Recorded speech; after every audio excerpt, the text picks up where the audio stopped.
আজকের এই অনলাইন ক্লাসের পক্ষ থেকে সবাইকে শুভেচ্ছা ও অভিনন্দন। সুপ্রিয় শিক্ষার্থী বন্ধুরা, তোমরা কেমন আছো? আশা করি তোমরা ভালো আছো। আমিও ভালো আছি। আমি মোহাম্মদ নাসির উদ্দিন, সহকারী শিক্ষক গণিত, মডেল উচ্চ বিদ্যালয় পরশুরাম, ফেনী। সুপ্রিয় শিক্ষার্থী বন্ধুরা, তোমরা নবম ও দশম শ্রেণীর গণিত বইটা একটু হাতে নাও।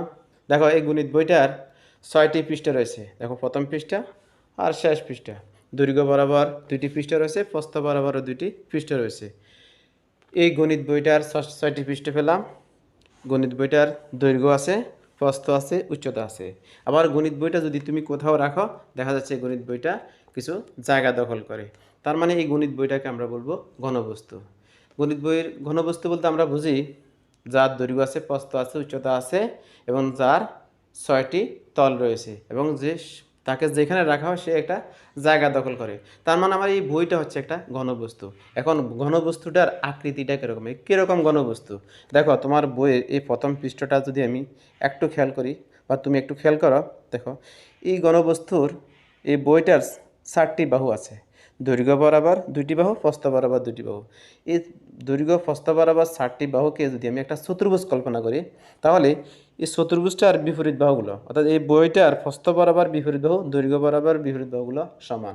দৈর্ঘ্য বরাবর যে রেখা কল্পনা করলাম, প্রস্থ বরাবর যে রেখা কল্পনা করলাম, সেই রেখা দুটির মধ্যবর্তী কোণ তোমরা সাদা দিয়ে মেপে দেখো 90 ডিগ্রি আছে। এখানে দেখবা 90 ডিগ্রি আছে, এখানে 90 ডিগ্রি আছে, এখানে 90 ডিগ্রি আছে। তার মানে এই তোমার বইয়ের 4টি বাহু নিয়ে যে চতুর্ভুজটা হলো সেটা একটা আয়ত। এই 4টি বাহু নিয়ে 4টি বাহুর ভিতরে রয়েছে তোমার বইটার পৃষ্ঠ। তার মানে তোমার বইটার পৃষ্ঠটা হচ্ছে একটি আয়তাকার। এটি একটি আয়তাকার বা আয়তক্ষেত্র।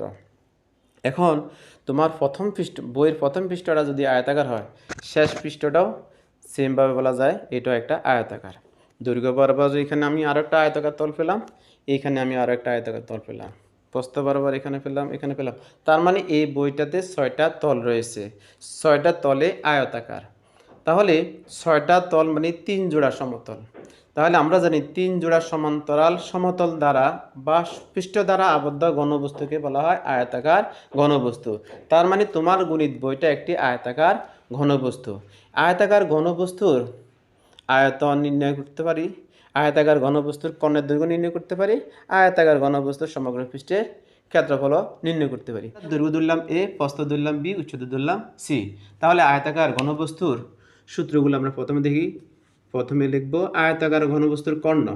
আয়তাকার ঘনবস্তুর কর্ণ, ঘনবস্তুর কর্ণ সমান √a² যোগ b² যোগ c²। এখানে এ বি সি হচ্ছে এই আয়তাকার ঘনবস্তুর দৈর্ঘ্য, প্রস্থ, উচ্চতাকে এবিসি দ্বারা চিহ্নিত করলাম। তার মানে আয়তাকার ঘনবস্তুর কর্ণ সমান √a² যোগ b² যোগ c²।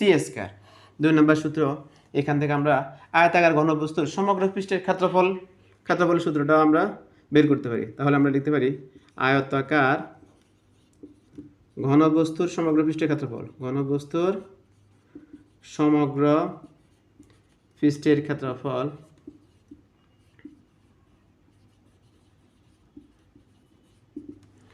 Two into A B যোগ বিসি যোগ সি এ। আয়তাকার ঘনবস্তুর সমগ্র পৃষ্ঠের ক্ষেত্রফল 2 ইন্টু এ বি যোগ বিসি যোগ সি এ, যেহেতু এ বি সি হচ্ছে আয়তাকার ঘনবস্তুর দৈর্ঘ্য, প্রস্থ, উচ্চতা। আবার এখানে 3 নম্বর সূত্রটা আমরা লিখতে পারি আয়তাকার ঘনবস্তুর আয়তন। আয়তাকার ঘনবস্তুর আয়তন, ঘনবস্তুর আয়তন সমান এ বি সি, অর্থাৎ দৈর্ঘ্য গুণ প্রস্থ গুণ উচ্চতা। তোমাদের গণিত বইয়ের 16.4-এর 8 নম্বর প্রশ্নটা একটু দেখো। বলা হচ্ছে একটি আয়তাকার ঘনবস্তুর দৈর্ঘ্য 16 মিটার, প্রস্থ 12 মিটার, উচ্চতা 4.5 মিটার। এর পৃষ্ঠতলের ক্ষেত্রফল, কর্ণের দৈর্ঘ্য ও আয়তন নির্ণয় করি। আমরা সমগ্র তলের ক্ষেত্রফল, আয়তনের সূত্র এবং কর্ণের দৈর্ঘ্য সূত্র আমরা পূর্বে আলোচনা করেছি। তাহলে আমরা এখান থেকে প্রথমে মনে করি আয়তাকার A B C D E F G H একটি আয়তাকার ঘনবস্তু ধরলাম। ঘনবস্তুটির দৈর্ঘ্য ধরলাম 16 মিটার, প্রস্থ 12 মিটার, উচ্চতা 4.5 মিটার ধরলাম। তাহলে এখানে দৈর্ঘ্য ধরলাম 16 মিটার, প্রস্থ ধরলাম 12 মিটার, উচ্চতা ধরলাম 4.5 মিটার। মনে করি আয়তাকার ঘনবস্তুর দৈর্ঘ্য, মনে করি আয়তাকার ঘনবস্তু দৈর্ঘ্য, আয়তাকার ঘনবস্তুর দৈর্ঘ্য, ঘনবস্তুর দৈর্ঘ্য সমান, দৈর্ঘ্য যেহেতু সূত্রে আমরা এই ব্যবহার করছি, তাহলে দৈর্ঘ্য এই কেটে লিখতে পারি 16 মিটার। আয়তাকার ঘনবস্তুর প্রস্থ, তাহলে প্রস্থ ভি ধরছিলাম সূত্রে, এই জন্য বি করে লিখব 12 মিটার। আয়তাকার ঘনবস্তুর উচ্চতা, উচ্চতা দেয়া আছে সি, তাহলে সি করে লিখতে পারি 4.5 মিটার। এখানে আয়তাকার ঘনবস্তুর দৈর্ঘ্য, প্রস্থ, উচ্চতার মান লিখলাম। এখন আমাদের নির্ণয় করতে হবে আয়তাকার ঘনবস্তুর সমগ্র তলের বা পৃষ্ঠতলের ক্ষেত্রফল। তা আমরা জানি আয়তাকার ঘনবস্তুর সমগ্র তলের ক্ষেত্রফল বা পৃষ্ঠতলের ক্ষেত্রফল, আয়তাকার ঘনবস্তুর পৃষ্ঠতলের ক্ষেত্রফল, পৃষ্ঠতলের ক্ষেত্রফল ইকুয়াল টু, আমরা জানি 2 ইন্টু এ বি যোগ বিসি যোগ সি। এটি একটি আয়তাকার ঘনবস্তুর সমগ্র তলের বা পৃষ্ঠতলের ক্ষেত্রফলের সূত্র। যেহেতু আমাদের এই আয়তাকার ঘনবস্তুটার পৃষ্ঠতলের ক্ষেত্রফল নির্ণয় করতে বলা হয়েছে, তাহলে আমরা এখানে এর মান, বির মান, সির মানটা বসাবো। 2 বসালাম, এর মান 16, বির মান 12, আবার বির মান লিখলাম 12, সির মান 4.5 প্লাস সির মান 4.5, এর মান 16 লিখলাম। যেহেতু আমি দৈর্ঘ্য প্রস্থ উচ্চতার এককগুলো মান লিখলাম, তাদের একক হচ্ছে মিটারে, তাহলে এখানে লিখব বর্গ মিটার, বর্গ মিটার। আবার ঘনবস্তুর যেই কোনো বস্তুর ক্ষেত্রফলের এককটা শুধু মূলত হয় বর্গ এককে, তাহলে আমরা সূত্রে এখানে লিখতে পারি বর্গ এককও লিখতে পারি। এখানে গুণ করলে আমরা পাই 16 এবং 12 গুণ করলে আমরা পাই 192, 12 আর 4.5 গুণ করলে আমরা পাই 54, আর 4.5 আর 16 গুণ করলে আমরা লিখতে পারি 72 বর্গ মিটার, বা 2 ইন্টু এখানে 192, 54 আর 72 গুণ করলে আমরা পাই 318, তাহলে লিখতে পারি 2 ইন্টু 318 বর্গ মিটার। তাহলে এখানে গুণ করে লিখতে পারি 636 বর্গ মিটার। তাহলে আয়তাকার ঘনবস্তুর পৃষ্ঠতলের ক্ষেত্রফল পেলাম 636 বর্গ মিটার। আয়তাকার ঘনবস্তুর কর্ণের দৈর্ঘ্য নির্ণয় করব। তা আমরা জানি আয়তাকার ঘনবস্তুর কর্ণের দৈর্ঘ্য সমান আয়তাকার ঘনবস্তুর কর্ণ বা ঘনবস্তুর কর্ণের দৈর্ঘ্য, ঘনবস্তুর কর্ণের দৈর্ঘ্য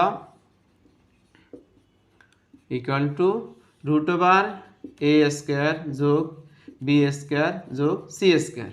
তাহলে এর মান দেওয়া আছে 16 মিটার, বির মান 12 লিখলাম 12 স্কয়ার, আর সি এর মান 4.5 হোল স্কয়ার লিখলাম। তাহলে √, লিখলাম 16 বর্গ আমরা জানি 200 মান হচ্ছে 256, 12 বর্গ মান হচ্ছে 144, 4.5 এর বর্গের মান হচ্ছে 20.25। তাহলে 256, 144 আর 20.25 যোগ করলে আমরা লিখতে পারি √420.25। 420.25 এর বর্গমূল আমরা লিখতে পারি 20.5 মিটার। আয়তাকার ঘনবস্তুর আয়তন, সমান আমরা জানি এ বি সি। যেহেতু এর মান 16, বির মান হচ্ছে 12, সির মান হচ্ছে 4.5, যেহেতু আয়তনের একক ঘন একক হয়, তা আমরা লিখব ঘন মিটার। এখানে লিখব ঘন একক। আয়তন সমান আমরা লিখতে পারি 864 ঘন মিটার। সুতরাং আয়তাকার ঘনবস্তুর আয়তাকার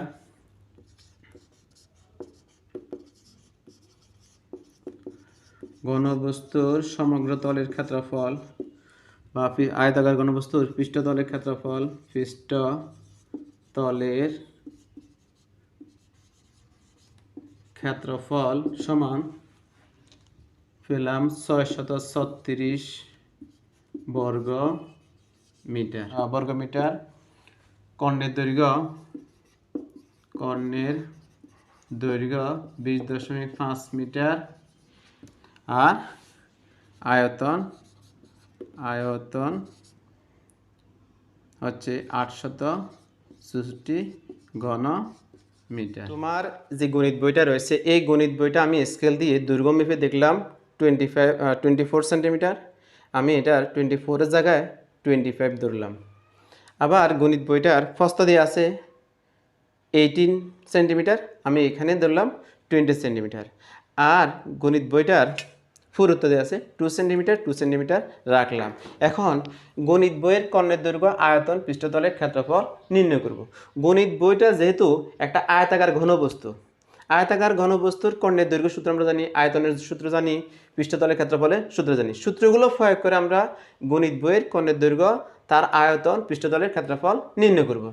মনে করি গণিত বইয়ের দৈর্ঘ্য, গণিত বইয়ের দৈর্ঘ্য a = 25 সেন্টিমিটার।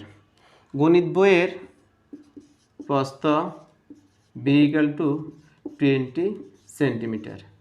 গণিত বইয়ের উচ্চতা বা পুরুত্ব c = 2 সেন্টিমিটার। গণিত বইয়ের কর্ণের দৈর্ঘ্য নির্ণয় করব। তাহলে গণিত বইয়ের কর্ণের দৈর্ঘ্য এখানে নির্ণয় করব। তো গণিত বইয়ের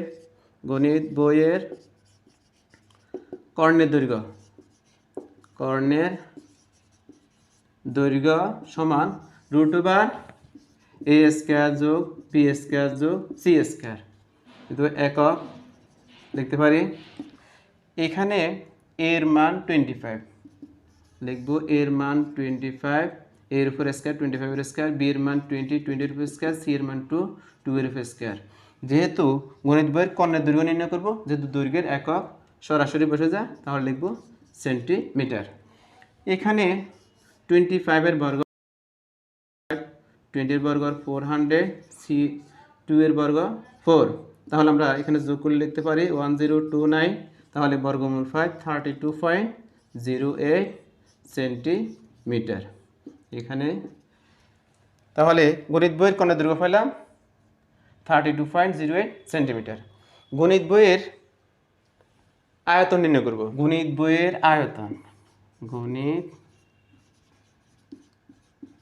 বইয়ের আয়তন, যেহেতু গণিত বইটা একটি আয়তাকার ঘনবস্তুর আয়তন সমান দৈর্ঘ্য গুণ প্রস্থ গুণ উচ্চতা। যদি আয়তনের একক ঘন একক, তাহলে আমরা লিখব ABC ঘন একক। এখন গণিত বইটার দৈর্ঘ্য এর মান দেওয়া আছে 25, প্রস্থ বি এর মান 20 আর উচ্চতা সি এর মান 2। যেহেতু গণিত বইটার দৈর্ঘ্য, প্রস্থ, উচ্চতা সেন্টিমিটার আছে, তাহলে আমরা এখানে লিখব ঘন সেন্টিমিটার। তাহলে গুণ করলে আমরা লিখতে পারি 25 20 আর 2 গুণ করলে আমরা একসাথে লিখতে পারি 1000 ঘন সেন্টিমিটার। অর্থাৎ গণিত বইটার আয়তন হচ্ছে 1000 ঘন সেন্টিমিটার। গণিত বইটার আয়তন নির্ণয় করলাম। এখন পৃষ্ঠতলের ক্ষেত্রফল, গণিত বইয়ের পৃষ্ঠতলের ক্ষেত্রফল সমান 2 * AB + BC + CA বর্গ একক। যেহেতু এটি একটি ক্ষেত্রফলের একক হয় বর্গ এককে লিখতে হয়, তাহলে 2 রাখলাম। এর মান 25, বি এর মান 20 প্লাস বি এর মান 20, সি এর মান 2 প্লাস সি এর মান 2 আর এর মান 25। তাহলে আমরা এখানে লিখতে পারি 2 * 500 আর এককটা লেখা হয় নাই বর্গ সেন্টিমিটার। তাহলে লেখা 540 22 গুণ করলে লেখা যায় 40 আর 25 2 গুণ করলে লেখা যায় 50 একক হবে বর্গ সেন্টিমিটার। তাহলে আমরা এখানে পাই 2 ইন্টু ব্র্যাকেটের ভিতরে যোগ করলে আমরা পাই 590 গুণ করলে পাই বর্গ, তাহলে গুণ করলে আমরা পাই 1180 বর্গ সেন্টিমিটার। তাহলে আমরা গণিত বইয়ের পৃষ্ঠতলের ক্ষেত্রে পেলাম, গণিত বইয়ের আয়তনের সূত্র আয়তন পেলাম, গণিত বইয়ের কর্ণের দৈর্ঘ্য পেলাম। এইভাবে আয়তাকার ঘনবস্তুর কর্ণের দৈর্ঘ্য, আয়তন, পৃষ্ঠতলের ক্ষেত্রফল নির্ণয় করা যায়, শুধুমাত্র যদি আমরা সূত্রগুলো ভালো করে বুঝি এবং চিত্রটাও বুঝি। সূত্রগুলো মুখস্থ রাখতে হবে আর সূত্রগুলোর ব্যবহারিক জ্ঞান থাকতে হবে আমাদের জন্য। আমরা অবশ্যই সূত্রগুলোর যেন প্রয়োগ করতে পারি সেই জন্য বারবার প্র্যাকটিস করব, বারবার চর্চা করব। তাহলে অন্তত আয়তাকার ঘনবস্তু সংক্রান্ত যে কোনো প্রশ্নের সমাধান করা, যে কোনো প্রশ্নের উত্তর করা সম্ভব। পরীক্ষায় ভালো করতে হলে আমাদেরকে অবশ্যই আয়তাকার ঘনবস্তুর পৃষ্ঠতলের ক্ষেত্রফল, কর্ণের দৈর্ঘ্য ও আয়তনের সূত্রটা ভালোভাবে আয়ত্ত করতে হবে।